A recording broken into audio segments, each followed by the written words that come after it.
एक बार फिर आप सबका स्वागत है मेरे चैनल मावी एमसीक्यू क्लासेस पर।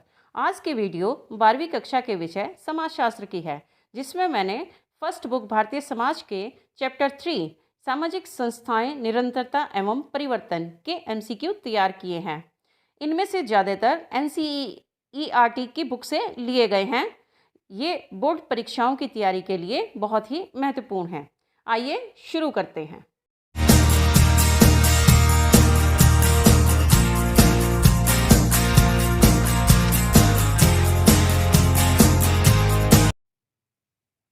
क्वेश्चन नंबर 1 देखिए, कास्ट शब्द की उत्पत्ति किस भाषा से हुई है? कास्ट अर्थात जाति, पुर्तगाली, ग्रीक, लैटिन या हिंदी?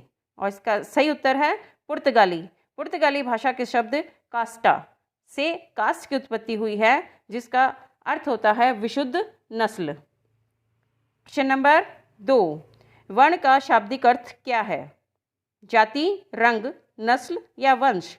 वर्णों की संख्या 4 है, ब्राह्मण, क्षत्रिय, वैश्य और शूद्र। इनसे जाति निकली हुई हैं। तो इनका सही वर्ण का सही शाब्दिक अर्थ क्या है? रंग। क्वेश्चन नंबर 3, जाति बहिष्कृत विदेशियों, दासों, युद्ध में पराजित लोगों के लिए कौन सा शब्द प्रयोग किया जाता है? इसका ऑप्शन है ब्राह्मण, क्षत्रिय, वैश्य या पंचम श्रेणी। तो समाज में जितने भी वर्ग थे उन सभी वर्गों को 4 भागों में बांट दिया था, ब्राह्मण, क्षत्रिय, वैश्य और शूद्र में। और जो उनमें से किसी में शामिल नहीं थे, जैसे जाति से निकाल दिए जाते थे या विदेशों से आते थे या दास और युद्ध में पराजित लोगों के लिए वर्ड प्रयोग किया जाता था पंचम श्रेणी। क्वेश्चन नंबर 4, निम्नलिखित में से जाति और वर्ण के विषय में कौन सा कथन सत्य है?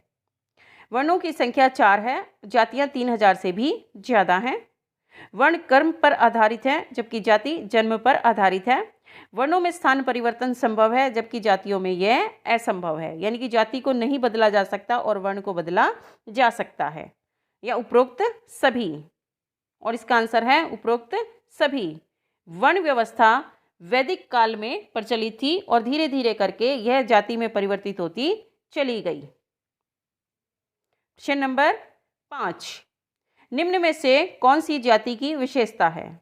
जाति जन्म पर आधारित होती है। जाति में विवाह संबंधी कठोर प्रतिबंध शामिल हैं। खान पान संबंधी प्रतिबंध पाए जाते हैं, या उपरोक्त सभी? और इसका आंसर है उपरोक्त सभी। जाति जन्म पर आधारित होती है, विवाह संबंधी कठोर प्रतिबंध पाए जाते हैं, खान पान संबंधी प्रतिबंध पाए जाते हैं, व्यवसाय संबंधी प्रतिबंध भी पाए जाते हैं। नेक्स्ट है क्वेश्चन नंबर 6, पुणे में बालिकाओं के लिए प्रथम विद्यालय किसने स्थापित किया था? सावित्रीबाई फुले, सावित्रीबाई जिंदल, सरोजनी नायडू या इंदिरा गांधी? और इसका सही उत्तर है सावित्रीबाई फुले। सन 1848 में इन्होंने ज्योतिबा फुले के साथ मिलकर बालिकाओं के लिए विद्यालय की शुरुआत की थी, और इनके प्रथम विद्यालय में 9 छात्राएं थी।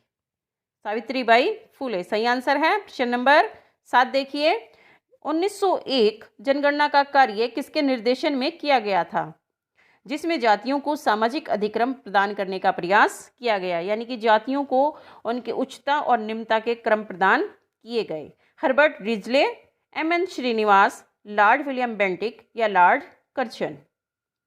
1901 जनगणना का कार्य, हर 10 वर्ष बाद जनगणना का कार्य किया जाता है। तो 1901 वाला किसके निर्देशन में किया गया था? इसका सही आंसर है Herbert Risley. Question number 8, Mahatma Gandhi और डॉक्टर बी.आर. अंबेडकर ने कौन से दशक से अस्पृश्यता के विरुद्ध अपने विरोध आंदोलन शुरू कर दिए थे? अस्पृश्यता अर्थात छुआछूत के विरुद्ध आंदोलन शुरू कर दिए थे। 1910 के दशक से, 1920 के दशक से, 1930 के दशक से या 1940 के दशक से? और इसका सही आंसर है 1920 के दशक से। ये सभी प्रश्न एनसीईआरटी की बुक पर आधारित हैं। प्रश्न नंबर 9 देखिए, कौन से अधिनियम के अंतर्गत अनुसूचित जातियां व अनुसूचित जनजातियां शब्द अस्तित्व में आए थे? अनुसूचित जातियां जो वर्ण व्यवस्था में सबसे निचले पायदान पर वर्ण माना जाता था, शूद्र, उससे संबंध रखने वाली जातियां हैं। और अनुसूचित जनजातियां वो जातियां होती हैं जो सभ्य समाज से दूर जंगलों में, पहाड़ों में, ऐसे स्थानों पर निवास करती हैं जहां पर पहुंचना कठिन होता है, और ये आज भी लगभग आदिम अवस्था में जी रही हैं। तो इनको अनुसूचित जातियां और जनजातियां शब्द कब दिए गए थे, कब प्रयोग किए गए थे इनके लिए? भारत सरकार अधिनियम 1909 में, भारत सरकार अधिनियम 1919 में, भारत सरकार अधिनियम 1935 के द्वारा, या उपरोक्त में से कोई नहीं।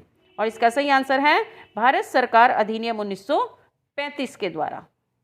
प्रश्न नंबर 10, संस्कृतिकरण व प्रभु जाति किस विद्वान की संकल्पनाएं हैं? G S. Ghurye, M N. Srinivas, D P. Mukherjee या हर्बर्ट रीचले? और इसका सही आंसर है एम.एन. श्रीनिवास। प्रश्न नंबर 11, ऐसी प्रक्रिया क्या कहलाती है जिसमें निम्न जातियों के द्वारा उच्च जातियों की रीति रिवाज, प्रथाओं, परंपराओं को अपना लिया जाता है और अपनी सामाजिक परिस्थिति को ऊंचा करने का प्रयास किया जाता है? निम्न जाति के द्वारा अपने से ऊंची जाति की प्रथाओं, परंपराओं, रीति रिवाजों, उनके जैसा खान पान, उनके जैसा रहन सहन अपना लिया जाता है और कुछ वर्षों बाद उच्च स्थिति होने का दावा किया जाने लगता है। क्या कहते हैं ऐसी प्रक्रिया को? समाजीकरण, संस्कृतिकरण, लौकिकीकरण या असंस्कृतिकरण? और इसका सही उत्तर है संस्कृतिकरण, जो कि एम.एन. श्रीनिवास की अवधारणा है। प्रश्न नंबर 12, द रिमेंबर्ड विलेज किस विद्वान की पुस्तक है? ज्योतिबा फूले, महात्मा गांधी, एम.एन. श्रीनिवास या रामास्वामी नायकर? और इसका सही आंसर है एम.एन. श्रीनिवास। यह बुक सामाजिक मानव विज्ञान में गांव में किए गए सबसे अच्छे अध्ययनों में से एक मानी जाती है। प्रश्न नंबर 13, सबके लिए एक जाति, एक धर्म, एक ईश्वर का नारा किसने दिया था? ज्योतिबा फूले, श्री नारायण गुरु, बाबा साहब अम्बेडकर या महात्मा गांधी? और इसका सही आंसर है श्री नारायण गुरु। ये दक्षिण भारत में इन्होंने जाति के उत्थान के लिए अनेक कार्य किए थे। सही आंसर है श्री नारायण गुरु। प्रश्न नंबर 14, औपनिवेशिक शासन के दौरान जाति व्यवस्था में आए महत्वपूर्ण परिवर्तनों के क्या कारण हैं? इसका सर्वेक्षण करवाना, नए उद्योगों का शुरू होना, विभिन्न समाज सुधारकों के प्रयास या उपरोक्त सभी? अंग्रेजों ने भारतीयों के जातीय व्यवस्था के अध्ययन के लिए अनेक प्रकार के सर्वेक्षण करवाए, क्योंकि वो यहाँ पर अपना राज करना चाहते थे और भारतीयों की संस्कृति से परिचित होना चाहते थे। दूसरा है नए उद्योगों का शुरू होना। जब नए नए उद्योग शुरू हुए तो विभिन्न जातियाँ गाँव को छोड़कर शहरों में आना शुरू हो गई। इससे भी जाति व्यवस्था में काफ़ी बदलाव आए। विभिन्न समाज सुधारकों के भी बहुत प्रयास थे, जिनमें अस्पृश्यता को दूर करना और जो भी गरीब जातियों के साथ या पद दलित जातियों के साथ दुर्व्यवहार किए जाते थे, उनको दूर करने का पूरा प्रयास किया जा रहा था। तो इसका सही आंसर है उपरोक्त सभी। प्रश्न नंबर 15, ऐसी जातियों को क्या कहा जाता है जो जनसंख्या में काफ़ी बड़ी होती हैं, आर्थिक और राजनीतिक स्थिति जिनकी अच्छी होती है? दलित जातियाँ, प्रबल जातियाँ, अनुसूचित जातियाँ या जनजातियाँ? और इसका सही आंसर है प्रबल जातियाँ। यह एम.एन. श्रीनिवास की अवधारणा है। प्रश्न नंबर 16, जनजातीय समाजों का वर्गीकरण किस आधार पर किया गया है? जनजातीय समाजों का वर्गीकरण स्थायी विशेषकों के आधार पर, अर्जित विशेषकों के आधार पर, उपरोक्त दोनों पर या उपरोक्त में से कोई नहीं? और इसका सही उत्तर है उपरोक्त दोनों के आधार पर। जनजातियों की कुछ स्थायी विशेषताएं होती हैं और कुछ अर्जित विशेषताएं होती हैं। उन दोनों के आधार पर ही जनजातीय समाजों का वर्गीकरण किया जाता है। प्रश्न नंबर 17, भारत के पूर्वोत्तर राज्यों में कुल जनजातीय जनसंख्या का कितने प्रतिशत भाग निवास करता है? जब हम जनजातियों को स्थायी विशेषताओं के आधार पर विभाजित करते हैं तो उसमें सबसे पहले क्षेत्र आता है। उनमें से कितने प्रतिशत जनसंख्या का कितने प्रतिशत भाग पूर्वोत्तर राज्यों में निवास करता है? पूर्वोत्तर राज्य कौन से हैं बच्चों? असम, मेघालय, मणिपुर, त्रिपुरा, नागालैंड, अरुणाचल प्रदेश, सिक्किम इत्यादि जो राज्य हैं वो पूर्वोत्तर राज्य कहे जाते हैं। कितना प्रतिशत भाग उनमें निवास करता है? 85%, 15%, 11% या 3%? और इसका सही उत्तर है 11%। और 85% भाग मध्य भारत में निवास करता है, 3% शेष भारत में निवास करता है। प्रश्न नंबर 18, प्रश्न नंबर 17 का आंसर देखिए दोबारा से। प्रश्न नंबर 17, भारत के पूर्वोत्तर राज्यों में कुल जनजातीय जनसंख्या का 11% भाग निवास करता है। प्रश्न नंबर 18, भाषा की दृष्टि से जनजातियों को कितनी श्रेणियों में विभाजित किया गया है? यह विभाजन भी स्थायी विशेषकों में से एक है। 4, 3, 2 या 5, यानी कि जनजातियों के द्वारा कितने भाषा परिवारों की भाषाएं बोली जाती हैं? 4 भाषा, 3 भाषा परिवार की, 2 या 5? और इसका सही आंसर है 4। प्रश्न नंबर 19, 80% जनजातियों के द्वारा कौन से भाषा परिवार की भाषाएं बोली जाती हैं? जैसा कि इससे ऊपर वाले क्वेश्चन में था कि जनजातियों के द्वारा 4 भाषा परिवारों की भाषाएं बोली जाती हैं, उनमें से 80% जनजातियां कौन सी भाषा परिवार से संबंध रखती हैं? आर्य भाषा परिवार, द्रविड़ भाषा परिवार, आस्ट्रिक भाषा परिवार या तिब्बत बर्मी भाषा परिवार?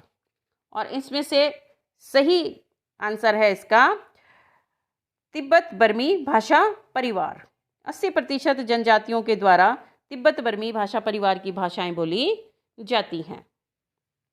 प्रश्न नंबर 20, निम्नलिखित में से कौन सा जनजातियों के स्थायी विशेषक में शामिल नहीं है? जनजातीय क्षेत्र, जनजातीय भाषाएं, आजीविका के साधन या जनजातियों की जनसंख्या? और अर्जित विशेषक हैं इसमें से जो स्थायी विशेषक में शामिल नहीं है, आजीविका के साधन। प्रश्न नंबर 21, आजीविका के आधार पर जनजातियों को बांटा जाता है। आजीविका यानी कि जीने के साधन, वो क्या करती है रोजी रोटी कमाने के लिए? मछली पकड़ना, आखेट करना या खाद्य संग्राहक के रूप में? दूसरा है झूम खेती करने वाले किसान। तीसरा है बागान तथा उद्योगों में काम करने वाले मजदूर। और चौथा है उपरोक्त सभी। इन सभी आधारों पर जनजातियों को बांटा जाता है। इसका सही आंसर है उपरोक्त सभी। आइए देखते हैं प्रश्न नंबर 22, अर्जित विशेषकों की मुख्य कसौटी क्या है? आजीविका के साधन, हिंदू समाज में समावेशन की सीमा, उपरोक्त दोनों या उपरोक्त में से कोई नहीं? अर्जित विशेषक की मुख्य कसौटी, आजीविका के साधन और हिंदू समाज में समावेशन की सीमा, ये दोनों ही अर्जित विशेषक हैं। प्रश्न नंबर 23, निम्नलिखित में से कौन सी संस्था सामाजिक संस्था नहीं है? परिवार और नातेदारी, जाति, राज्य या जनजाति? इन चारों में से कौन सी सामाजिक संस्था नहीं है? आसान सा है ये प्रश्न, उत्तर है राज्य। बाकी सभी सामाजिक संस्थाएं हैं, राज्य राजनीतिक संस्था है। प्रश्न नंबर 24, भारत के किस राज्य में जनसंख्या की दृष्टि से सबसे अधिक जनजातियां निवास करती हैं? राजस्थान, मध्य प्रदेश, झारखंड या छत्तीसगढ़? और इसका सही आंसर है मध्य प्रदेश। मध्य प्रदेश में जनजातियों की संख्या सबसे ज़्यादा है। प्रश्न नंबर 25, जनजातियों की जनसंख्या के हिसाब से सबसे बड़ी जनजाति कौन सी है? भील, मुंडा, ओरांव या हो? और इसका सही उत्तर है भील। भील भारत की सबसे बड़ी जनजाति है जनसंख्या के आधार पर। तो ये थे बच्चों आज के इस लेसन के 25 MCQ, जो इस वीडियो का फर्स्ट पार्ट था। कुछ और प्रश्न अभी इसमें रहते हैं जो परिवार और नातेदारी से संबंधित हैं, तो वो वीडियो में आपको इसके लिए दूसरी वीडियो में आपके लिए तैयार करूँगी, जो कि बहुत जल्दी तैयार कर ली जाएगी। आपको वीडियो कैसी लगी कमेंट ज़रूर करें, चैनल को सब्सक्राइब करें, लाइक करें, शेयर करें व बेल आइकन दबाना बिल्कुल ना भूलें। इसी से अगली वीडियो सबसे पहले आप तक पहुंच पाएगी। धन्यवाद।